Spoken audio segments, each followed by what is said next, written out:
Hi mga mahal, ang ating topic ngayon ay tinatanong ni Jason. Ang tanong niya ay, ilang beses daw ba ako nga natatapos? So, natin pag-uusapan for today's video. Alam ko, maraming beses ko na itong nasagot.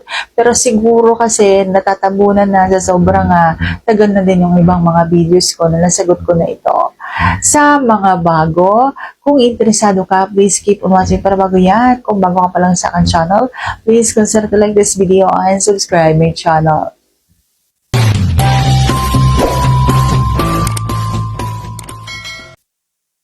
Ang sagot ko ay depende.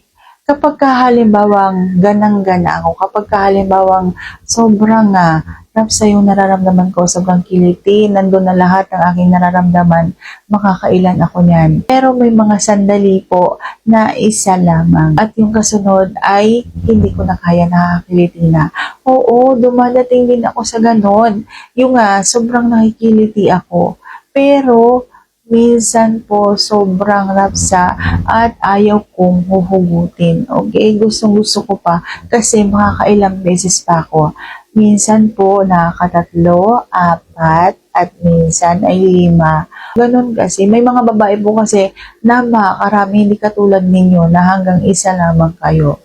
Kailangan ng pahinga bago ulit-ulit. Kaming mga babae po ay makakarami muna. Kapag halimbawang gustong-gusto namin yung rapsa na ipinapadama ninyo, yun bang ayaw kong humito yung ginagawa na yun kasi gusto ko pa, iisa pa ako. Yung gano'n, yung kiliting-kiliti pa rin ako kahit na nandun ako, nakatapos na ako. Yung gano'n. So dumadating talaga sa sandali na hanggang isa lang kasi nakakaliti ng sobra, yung mga makaramdam mo na naihikan na lang. Okay? Pero may sandali na yung sobrang rapsa, ayaw mong huminto.